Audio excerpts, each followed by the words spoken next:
अस्सलाम वालेकुम my dear students. आज जो हमारा टॉपिक है जिसके अंदर हम लोग स्टडी करेंगे बेटे मॉलिक्यूलर फार्मूला को। इससे पहले हम लोग पढ़ चुके बेटे एम्पिरिकल फार्मूला को। तो एम्पिरिकल फार्मूला जो था वो हमारे पास दे रहा था simplest whole number ratio of all atoms present in a compound, यानी कि वो किसी भी कंपाउंड के अंदर बेटे होल नंबर रेशियो दे रहा था, उसके अंदर जो एटम मौजूद थे। तो अब ये जो मॉलिक्यूलर फार्मूला है, मॉलिक्यूलर फार्मूला का क्या फंक्शन होता है? दस formula which show the actual number of atoms present in a compound या present in a molecule. Formula which show the actual number of atoms, actual number of atoms present in a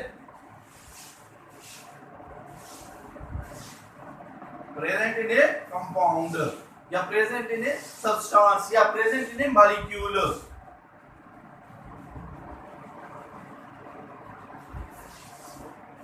यानी कि वो formula बेटे जो हमारे पास किसी भी chemical formula या किसी भी कंपाउंड के अंदर या किसी भी सब्सटेंस के अंदर टोटल नंबर ऑफ एटम्स को, यानी कि मुकम्मल नंबर ऑफ एटम्स को शो कर दे, उसको बेटे हमारे पास क्या कहते हैं? मॉलिक्यूलर फार्मूला कहते हैं। अब जैसे बेटे मैं लिख देता हूं, यहाँ पे एग्जांपल की तरफ आ जाता हूं, बढ़ता हूं। एग्जांपल की तरफ बेटे मैं आ जाता हूं। फर्स्ट ऑफ ऑल मैं लिख देता हूं बेंजीन का C6H6। ये हमारे पास बेंजीन का क्या होता है बेटे? मॉलिक्यूलर फार्मूला है। अब इसके अंदर कार्बन के बेटे 6 एटम्स हैं और हाइड्रोजन के कितने बेटे? 6 एटम्स हैं। उसके बाद नेक्स्ट एग्जांपल मैं लिख देता हूं बेटे ग्लूकोज का C6H12O6। ये भी हमारे पास क्या है बेटे? ग्लूकोज का मॉलिक्यूलर फार्मूला है। ये ग्लूकोज का क्या होता है बेटे? मॉलिक्यूलर फार्मूला है। अब लेट्स सपोज करें मैं यहाँ पे इन दोनों के एम्पिरिकल फार्मूलाज लिख देता हूँ। क्या लिख देता हूँ बेटे? इन दोनों के मॉलिक्यूलर एम्पिरिकल फार्मूलाज लिखता हूँ। अब देखिए इसका एम्पिरिकल फार्मूला, ये मैं एम्पिरिकल फार्मूला को E.F से जाहिर कर रहा हूँ। एम्पिरिकल फार्मूला इसका अब क्या बन जाता है बेटे? ये C6 है, कार्बन के 6 एटम्स हैं, हाइड्रोजन के भी 6 एटम्स हैं, दोनों के अंदर 6 का रेशियो ले रहे हैं, तो ये बन जाता है बेटे CH। अब बेटे अगर मैं यहाँ पे लूं इस चीज के दरमियान, यहाँ पे बेटे कार्बन भी है, हाइड्रोजन भी है और ऑक्सीजन भी है।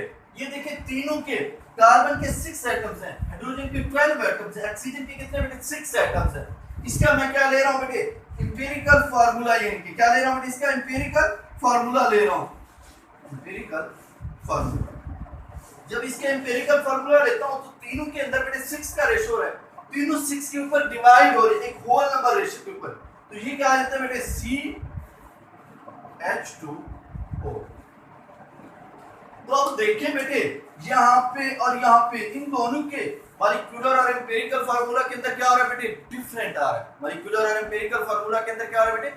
डिफरेंट हो रहा है। तो इसके आगे आ जाता है हमारे पास relationship between empirical and molecular formula. Empirical formula और मॉलिक्यूलर फार्मूला के अंदर रिलेशनशिप क्या है? इसके अंदर आ जाते हैं बेटे रिलेशनशिप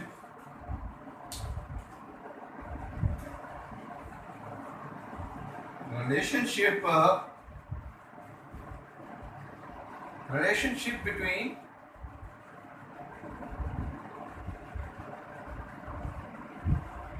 मैं एम्पिरिकल फार्मूला को बेटे E.F से जाहिर करता हूं एंड मॉलिक्यूलर फार्मूला को बेटे किसी से जाहिर करता हूं M.F से रिप्रेजेंट करता हूं। अब इन दोनों के दरमियान बेटे क्या रिलेशनशिप है? तो हमारे पास बेटे मॉलिक्यूलर फार्मूला का रिलेशनशिप और एम्पिरिकल फार्मूला का रिलेशनशिप ये होता है बेटे, molecular formula is equal to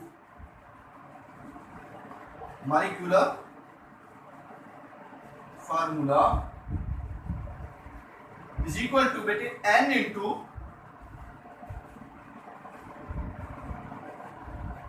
empirical formula, N into empirical formula. अब बेटे हमारे पास ये n क्या होता है बेटे? n नंबर होता है सिंपली तौर पे। n इज इक्वल टू बेटे 1 2 3 4 अप टू सो ऑन हो सकता है। अब बेटे हमारे पास जब molecular formula is equal to n into empirical formula. अब एक बात ध्यान में आ जाता है कि हमारे पास n इंटीग्रल क्या होता है। अब देखिए यहाँ पे जिस तरह ये कार्बन और हाइड्रोजन के दरमियान रेशियो आ रहा था 6 का, तो ये n यहाँ पे क्या होता है बेटे 6 होता है।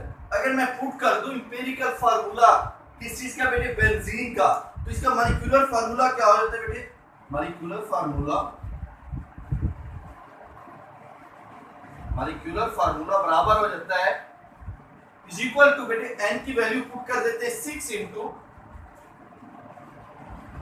एम्पिरिकल फार्मूला क्या आ रहा है बेटे CH, जब इससे मल्टीपल हो जाता है क्या आ जाता है बेटे C6H6। तो इस तरह हम लोग क्या कर सकते हैं बेटे, एम्पिरिकल और मॉलिक्यूलर फार्मूला का आपस में रिलेशनशिप होता है। अब बात आ जाता है बेटे हमारे पास बहुत सारे कंपाउंड्स होते हैं जिनका मॉलिक्यूलर फार्मूला और एम्पिरिकल फार्मूला सेम भी होता है, और हमारे पास कौन से कंपाउंड्स होते हैं, यानी कि हमारे पास जो एनिक कंपाउंड्स होते हैं। एक तो आपको ये भी पता होना चाहिए जो एनिक कंपाउंड्स होते हैं बेटे उनका हमारे पास एम्पिरिकल फार्मूला ही होता है, उनका कोई यानी कि मॉलिक्यूलर फार्मूला नहीं होता है। उनका जो भी फार्मूला दिया गया होता है वही उनका एम्पिरिकल फार्मूला भी होता है वही का वही। अब बहुत सारे कंपाउंड्स हैं जिनका एम्पिरिकल फार्मूला और मॉलिक्यूलर फार्मूला सेम होता है। अब जैसे मैं लिख देता हूँ बेटे वाटर का H2O, अब इसका एम्पिरिकल फार्मूला और मॉलिक्यूलर फार्मूला क्या है बेटे, सेम है। उसके बाद नेक्स्ट मैं लिख देता हूं बेटे NH3 अमोनिया। इन दोनों का भी बेटे मॉलिक्यूलर फार्मूला और एम्पिरिकल फार्मूला क्या होता है बेटे, सेम होता है। उसके बाद मैं नेक्स्ट लिख देता हूं बेटे शुगर का C12H22O11। ये इन दोनों का भी क्या होता है बेटे, एम्पिरिकल और मॉलिक्यूलर फार्मूला सेम होता है। नेक्स्ट मैं लिख सकता हूं बेटे कार्बन डाइऑक्साइड, इनका मॉलिक्यूलर फार्मूला और एम्पिरिकल फार्मूला क्या होता है बेटे, सेम होता है। नेक्स्ट मैं लिख सकता हूं बेटे कार्बन मोनोऑक्साइड, इन दोनों का मॉलिक्यूलर और एम्पिरिकल फार्मूला क्या हो सकता है बेटे, सेम हो सकता है। तो ऐसी बहुत ज्यादा एग्जांपलें होती हैं जिनका मॉलिक्यूलर और एम्पिरिकल फार्मूला भी सेम हो सकता है। तो ये हमारे पास क्या होते हैं बेटे, ऐसे भी कंपाउंड हो सकते हैं। अब बढ़ते हैं बेटे डिफरेंस बिटवीन मॉलिक्यूलर फार्मूला और एम्पिरिकल फार्मूला की तरफ, यानी कि मॉलिक्यूलर फार्मूला और एम्पिरिकल फार्मूला दोनों के अंदर बेटे क्या फर्क हो सकता है, इन दोनों के अंदर क्या फर्क होता है। तो सबसे पहले बेटे क्या कर देते हैं, मैं डिफरेंस कर रहा हूं, देखता हूं किस चीज के दरमियान, एम्पिरिकल और मॉलिक्यूलर फार्मूला के अंदर। एम्पिरिकल फार्मूला और किस चीज के दरमियान बेटे, मॉलिक्यूलर फार्मूला के अंदर।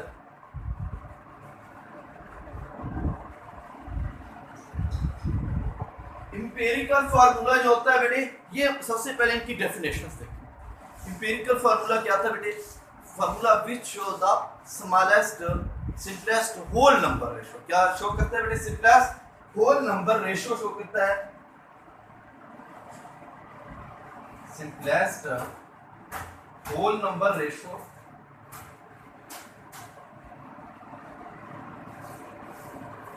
of all atoms present in compound।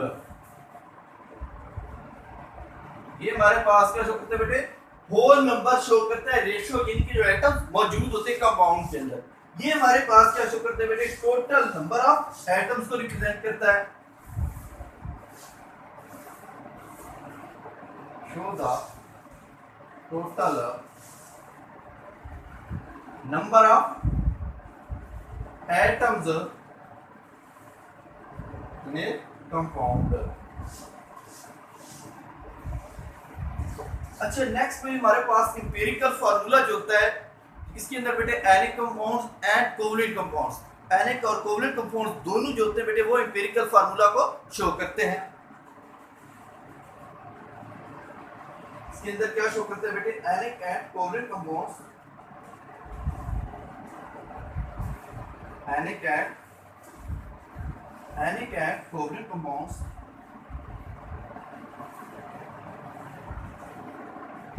Covalent compounds both show, दोनों शो करते हैं बेटे एम्पिरिकल फार्मूला को आयनिक कंपाउंड और कोवलेंट कंपाउंड जो दोनों बेटे एम्पिरिकल फार्मूला को क्या करते हैं बेटे शो कर सकते हैं। अब नेक्स्ट आ जाता है बेटे हमारे पास मॉलिक्यूलर फार्मूला के अंदर,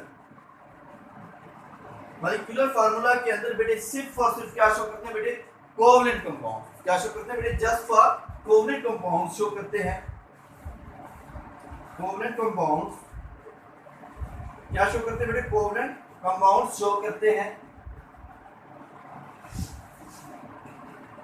show empirical show molecular formula. Molecular formula को सिर्फ और सिर्फ क्या शो करता है बेटे हमारे पास कोवलेंट कंपाउंड्स। और हमारे पास एम्पिरिकल फार्मूला के जो कंपाउंड्स होते हैं ये एग्जिस्ट करते हैं independently, may not exist independently, क्योंकि ये एनिक कंपाउंड से भी मिलकर बने होते हैं। ये हमारे पास क्या होते हैं बेटे मे नॉट एग्जिस्ट इंडिपेंडेंटली,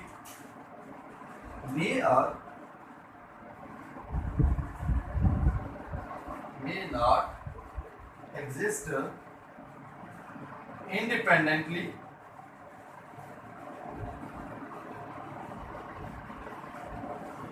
ये हमारे पास बेटे या तो एग्जिस्ट करते हैं इंडिपेंडेंटली तौर पे या एग्जिस्ट नहीं भी करते। तो हमारे पास जो मॉलिक्यूलर फार्मूला होता है ये क्या होता है बेटे एग्जिस्ट इंडिपेंडेंटली। ये क्या होता है बेटे एग्जिस्ट इंडिपेंडेंटली, exist independently। ये क्या होता है बेटे साधारण तौर पे एग्जिस्ट करते हैं। अब बेटे हमारे पास एम्पिरिकल फार्मूला जो होता है बेटे, एम्पिरिकल फार्मूला को किस तरह हासिल कर सकते हैं। एम्पिरिकल फार्मूला को बेटे हमारे पास हासिल किया जा सकता है परसेंटेज कंपोजिशन से, ऑब्टेन परसेंटेज कंपोजिशन से। इनको किसी से हासिल करते हैं बेटे obtain परसेंटेज कंपोजिशन से। इसी से हासिल करते हैं बेटे परसेंटेज कंपोजिशन से हासिल कर सकते हैं एम्पिरिकल जो फार्मूला होते हैं। अब नेक्स्ट बेटे हमारे पास जो मॉलिक्यूलर फार्मूला होता है इसको आज ही देखे पढ़ चुके हैं। Molecular formula is equal to n into empirical formula. इनकी इस फार्मूला के तहत इनको क्या कर सकते हैं हासिल कर सकते हैं। n इनटू मैं बेटे मॉलिक्यूलर फार्मूला को m डॉट e से m डॉट f से ज़ाहिर कर रहा हूं is equal to n into is equal to क्या बेटे n into empirical formula. Multiple से क्या कर सकते हैं बेटे हासिल कर सकते हैं। और एम्पिरिकल फार्मूला के अंदर बेटे मैं एग्जांपल लिख रहा हूं। इसके बेटे हमारे पास एग्जांपल आ जाते हैं।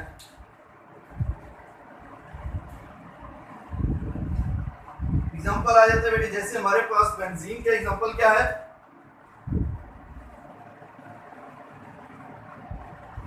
CH और ग्लूकोज का एम्पिरिकल फार्मूला ग्लूकोज का क्या है बेटे CH2O है। अब यहाँ पे बेटे इन्हीं के मैंने क्या लिख रहा हूँ बेटे मॉलिक्यूलर फार्मूलाज लिख रहा हूँ। इनके मॉलिक्यूलर फार्मूला क्या होते हैं बेटे बेंजीन का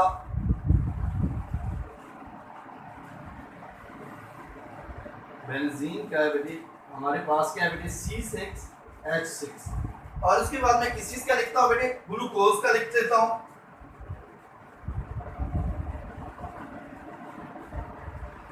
ग्लूकोज का हमारे पास क्या होता है बेटे C6H12O6। तो ये था बेटे हमारे पास एम्पिरिकल फार्मूला और मॉलिक्यूलर फार्मूला के अंदर डिफरेंस। तो बोर्ड के क्वेश्चंस के अंदर आपको याद होना चाहिए बेटे एक शार्ट क्वेश्चन बनता है what is relationship between empirical formula and molecular formula. और बेटे इसके अलावा यहाँ पे पूछा जा सकता है difference between empirical formula and molecular formula, या बेटे किसी चीज की डेफिनेशन पूछा जा सकता है, या वहाँ पे किसी भी किस्म का ऑब्जेक्टिव के अंदर ऑब्जेक्टिव पूछा जा सकता है एम्पिरिकल फार्मूला और मॉलिक्यूलर फार्मूला का एग्जांपल दें। तो ये था बच्चों हमारा आज का टॉपिक। इंशाल्लाह कल इससे आगे बढ़ेंगे। अल्लाह हाफिज।